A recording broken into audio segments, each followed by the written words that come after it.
of METZIA Daf Lamed Amud Aleph and Amud Beis. Humanism versus ritual, Zakein ve'ina lefi kvodo. Bureaucracies can be very undermining for human dignity, because once a rule is set in place, it doesn't matter what the dignity issue is. You could, the Kohen Gadol could come to a TSA security check at an American airport, and he would have to take his shoes off and his belt off and his hat off, and no matter how undignified it is, that's the rule, that's what you have to do. What about religious ritual, or in our case, Shmirat Mitzvot?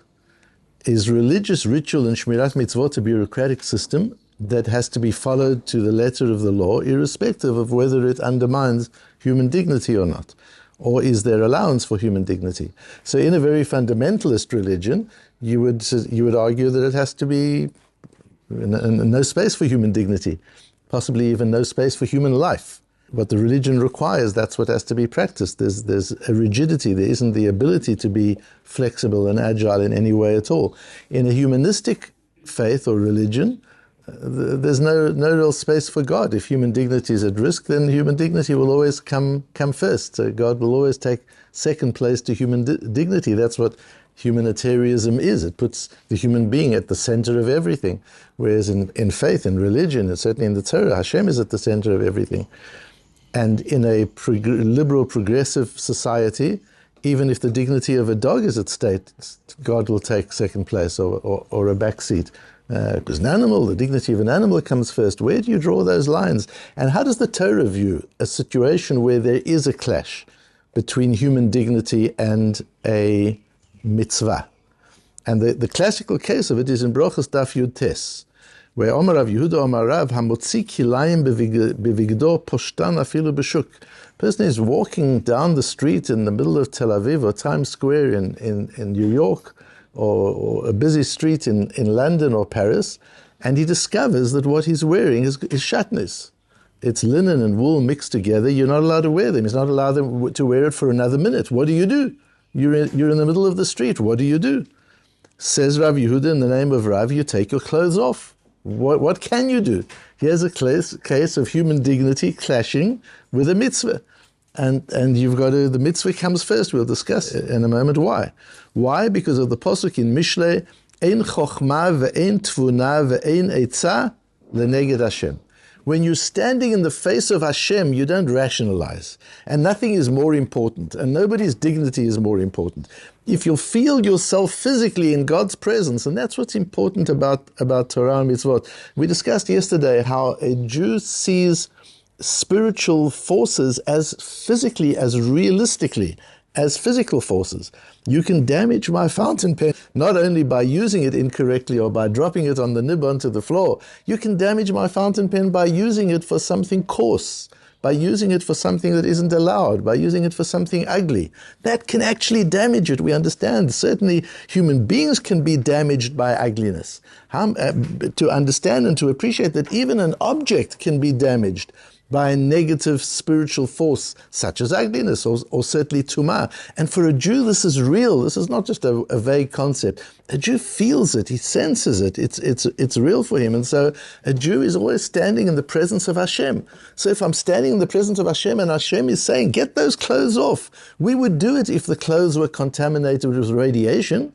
If we were standing in the middle of the street and somebody came and told us your clothes are radiated, you're going to get terribly ill or maybe even die, take them off, get rid of them immediately. We would strip them off in public because that's real.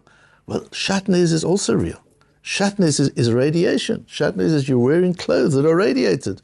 So you take them off immediately. There's no messing around with Hashem. Hashem wouldn't ask you to do that if it wasn't terribly urgent. Now, we're not sensitive to that in our modern world. We don't feel that, so we're just believing the Torah says. So we do, and it's not an easy thing to do. But if we really see it, if it's really physical, and that's when you meet great people in Torah, it's one of the most amazing experiences. That's what you feel. That the world they're looking at is a different world from the world you're looking at. They're seeing things that you don't see. They're feeling things that you don't feel. Because that's what it is to get to that kind of level. And in that situation, ein chokhmah ve'ein tvuna ve'ein eitzah, there's no wisdom, thinking, rationalizing leneged Hashem. When you're standing in Hashem's presence, you do what Hashem wants you to do, and that's the end of it. That's all very fine, except we have a Gemara on our Daf Yomi BAVA METZIA that seems to say the opposite. So let's have a look. When we see two Gemaras that are opposite, as we had yesterday, that's an opportunity to mind, to understand, to see nuances. Our Gemara is based on our mitzvah of matzah, sako, kupa, v'chol davar she'ender kelito. What happens if you find in the street, you're a Rosh Yeshiva, you're an Adam Gadol, or you're the Prime Minister, or you're the King, or a Prince, and you're walking down the street and there's a big box that's an Aveda, it's lost, a big IKEA box. Are you going to start schlepping? Are you going to start dragging the box in front of everybody to take it home, find the owner, return it to the owner? You're going to walk through the streets dragging this box? It's not right. No, you don't have to do that. Yes, there's a mitzvah to return lost property, but there's also the requirement of your dignity. In the case of a Talmid Chacham, he has a responsibility to the people, not only to himself. He has a responsibility to the people and to the Torah to maintain his dignity. And it's not dignified to be schlepping big boxes around the street, so he doesn't do it. Where do we get it from? The Tanu Rabbanan. We learn this from the Posuk above here. Lo tireh, the Posuk we've been busy with all the time. Lo tireh et shor achicha et seyoni dachim. You shouldn't see your brother's ox or lamb wandering around lost. Vehit alamta mehem, and you should not ignore them. Hashev t'shivem lachicha, you must get involved and engage and get it back to your brother. The wording of that pasuk is strange. It doesn't say, thou shalt not be mitalem, thou shalt not ignore the lost property of your brother. It says, you shall not see the property of your brother and ignore it. Says the Gemara, Pamim shata mitalem, it's written in such a way of v'hitalamta mehem, and you shall ignore it, because there are times when you have to ignore it. And these are times, the Gemara goes on, gives three different examples of where you have to ignore it. One of them is a person is a kohen and the lost property is in a cemetery. The other situation is the amount of time it would take him to take care of the lost property, for which he's allowed to bill the owner of the lost property. He's a wealthy person. Every minute, every hour he takes off work costs a lot of money. He would bill the person with that money, and the bill would be bigger than the property he saved. That would be a foolish thing then to go and spend thousands of dollars to save something that's worth $100. You wouldn't do that.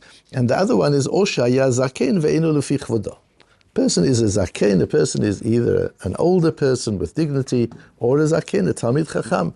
So that it's not according to his dignity to go dragging these boxes around. Gemara goes through and says the other cases we can work out ourselves, that you can't go into the cemetery to save the lost property if you're a kohen. That we know because an aseh can't be doiche an aseh and a lot aseh. There's a positive mitzvah to return the lost property, but going into the cemetery is both a positive and a negative mitzvah for a kohen. So a positive mitzvah doesn't cancel out a positive plus a negative mitzvah. So I know that you don't do it. The kohen would not go into the cemetery to save the lost property of his friend. The second case of doing something which is going to cost the person more than, or cost yourself more than the value of the property you're saving, we know that from the posuk of Efes Kiloye v'chayev yon. So this verse of Vehit Alamta, the Torah writing this Vehit Alamta in a positive way, as if to say, Vehit Alamta, yes, there are times where you must ignore the lost property of your friend, must specifically be speaking about a zaken, ve'eno lefi kvodo. So if we're so concerned with the dignity of the zaken, that he doesn't have to fulfill the mitzvah of returning lost property because of his dignity, why would that same zaken, that same great person who's standing in Times Square have to take his clothes off if he discovers they're shatnez? Why aren't we worried about his dignity?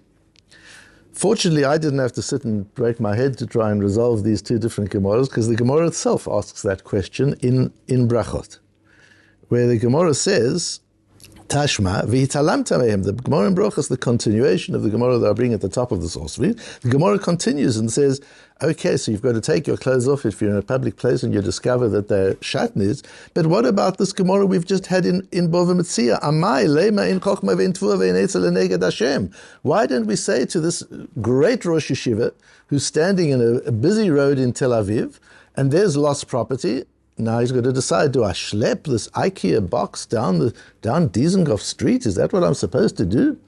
Why don't we? So the Gemara says, no, you don't have to do that. Let somebody else do that. Says the Gemara, why not? Ein chochma ve'in tefuna ve'in etzah leneged Hashem. At the end of the day, there's a mitzvah. Why don't you have to do the mitzvah? It's another case of the ritual, of the mitzvah, conflicting with human dignity. But we've just learned that in this situation, the mitzvah trumps. You've got to go with the mitzvah. Answers the Gemara, Shani hatam dichtivi hitalamta mehem. You're right. Really, he should have to do it because the mitzvah does trump human dignity. But here we have a posuk. The Torah specifically says, vehitalamta. In the case of lost property, you don't have to, you've got to protect your dignity, you don't have to return it. If there weren't a posuk, if there weren't a verse in the posuk in Kitetse, we would say you've got to return the lost property. Even if it means that a very dignified man has to schlep the property, the box on the street, you would have to do that, but because of the verse of Italamta, you don't. So the Gemara says, well, let's apply that everywhere. Then you shouldn't have to take your clothes off in the Times Square either if you discover that they've got shatnez. Why don't we say the same thing? Answers the Gemara, Isura mimamona lo yalfinan. Now the Gemara starts introducing nuances in different forms of ritual, in different shmirat mitzvot. If it's a mandatory thing, then dignity comes first. If it's a matter of isur, of prohibition of the Torah, then the mitzvah comes first, not the dignity. Now, in our secular lives, we think the opposite way. If money is concerned, who cares about dignity? Just get the money. If it's a mitzvah, what about human dignity? But here we see how what the Torah mind is and the Torah personality is. No, if it's money, you don't have to put dignity aside. Dignity comes first. But if it's a mitzvah, then the mitzvah comes first. So the Gemara goes on to say, but we've got another case where we learn from the word of Achoto and the Torah. If a man is walking along the street and he sees a meit mitzvah, he sees a dead body that's got nobody taking care of it. There's a mitzvah to bury the dead body. And he's a kohen. What the din is, the kohen must go and stop what he's doing, even if he's on the way to do a bris milah for his son. Even if he's doing some amazing things, or he's got to be mitama, you do it. You go and you do it. Why? Says the Gemara, Sheval Taseh Shani. There's a difference of Sheval Taseh and Kumvase, meaning if you have to get up and actually break the Torah, do something wrong, that you're not allowed to do for human dignity. But if it's just about standing back and not doing, just not getting involved with the lost property, that you're allowed to stand back and not do. But when there's a mitzvah to do, like to bury the dead body, then that comes first. And there's a beautiful Rashi there in Brochus where Rashi explains this whole idea in a lot of detail. So Tosfos now asks an important question, and then we'll summarize. What we see at the moment is that the default is mitzvah comes first. You're standing in front of God, nothing else is important. The value system is such, I'm in the presence of Hashem, the mitzvot of Hashem come first no matter human dignity. There are some exceptions to that which the Torah teaches us. And well, an example firstly of doing that is you discover that there's shatnez in your clothes, you take your clothes off. That's the prime example. However, there are some exceptions. For example, in the case of lost property. In the case of lost property, a person who's very dignified doesn't have to get engaged with catching a chicken and taking it back to the owner of the chicken. It's not lefi chavod. Why is that? Because v'hitalamta, the Torah specifically says, in mandatory matters, if there's a mandatory mitzvah, you don't have to fulfill that mitzvah at the expense of human dignity. That you don't have to do. So why don't we apply it to other cases? Because that's mandatory. You can't learn Isur from Mana. Isur is more serious than money, and therefore, although you can put dignity first when it comes to money, you can't put dignity first when it comes to Isur, to a prohibition of the Torah. In that case, when it's a meit mitzvah, if there's a situation where you've got to bury a dead body, there it's a case of Isur. So why are you allowed to stop? Why do you have to stop and bury the dead body? And what is the requirement there? So we learn that from Achoto. So now Tosfos asks the following question. Let's learn from Aveda. What is the case of Aveda? Aveda is just mammon. It's just a mandatory thing. We know that when it comes to meit mitzvah, to burying a dead body that has nobody else to bury it, that dignity, the dignity of the dead body, comes before other isurim. So you won't manage to give your son a bris on time, or you're a kohen and you're going to become tameh. Burying the dead person comes first because dignity comes first. So we see in the case of isur, dignity comes first. How much more so in the case of money? Why do I need the pasuk of v'hit alamta? That's Tosfos' question.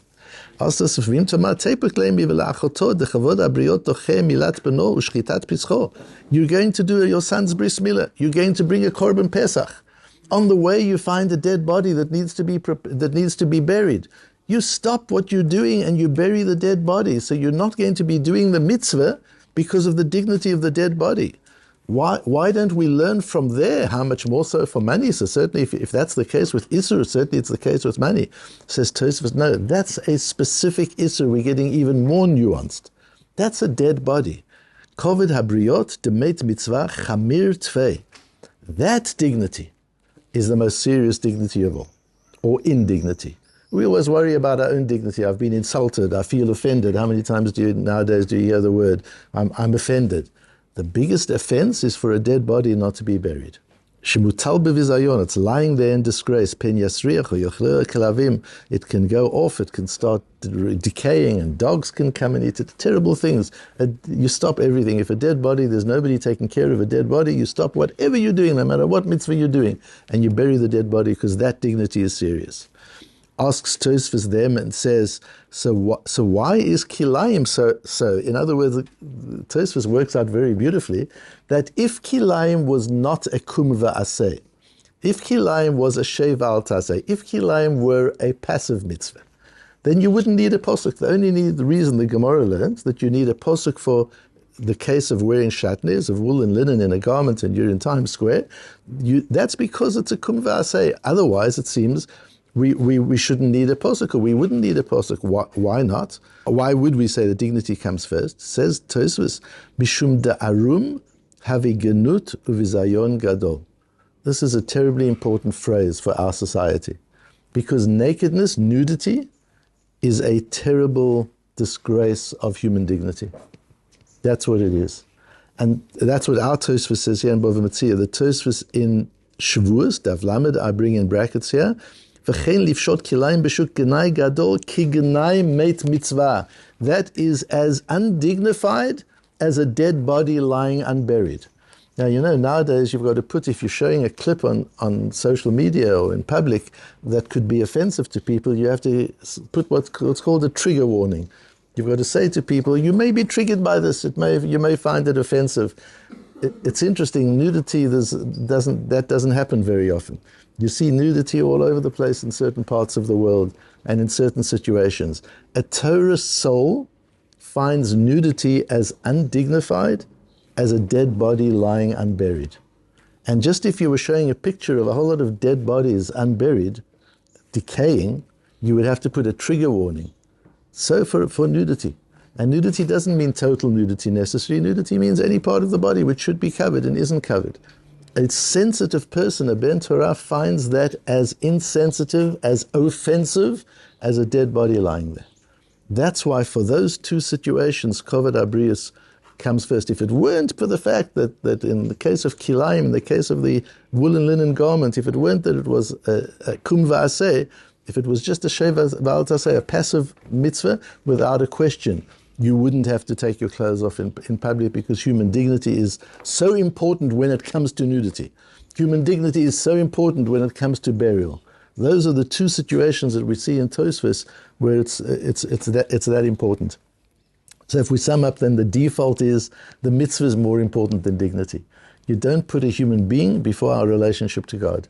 Now, there are cases, the Torah has cases where you do. For example, you're allowed to break the Shabbos to save a life. But what's the reason for that? It's not because life is more important than Shabbos.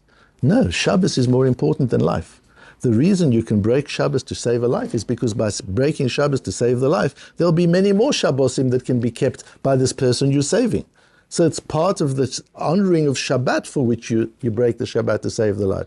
Human life is not the highest value in the Torah. The highest value is the centricity of God in our lives. That's the highest value. Now, there are times when there's a conflict between the centricity of God and human dignity. There are situations where, in most situations, the Torah specifically tells us the default is God comes first. God, I'm telling you, put human dignity first in these places, specifically when it comes to matters of money, and when it comes to matters of severe indignity, such as nudity or burial of a dead body. There you've got to put human dignity before, and in that situation, that's how we resolve it. So it's not a black and white answer. Human dignity always comes first, or ritual always comes first. It depends. One has to understand the nature of the ritual, the nature of the mitzvah, the situation of the human dignity, and then the halakha provides us a framework within which to make these decisions as to how to trade off these two very important values.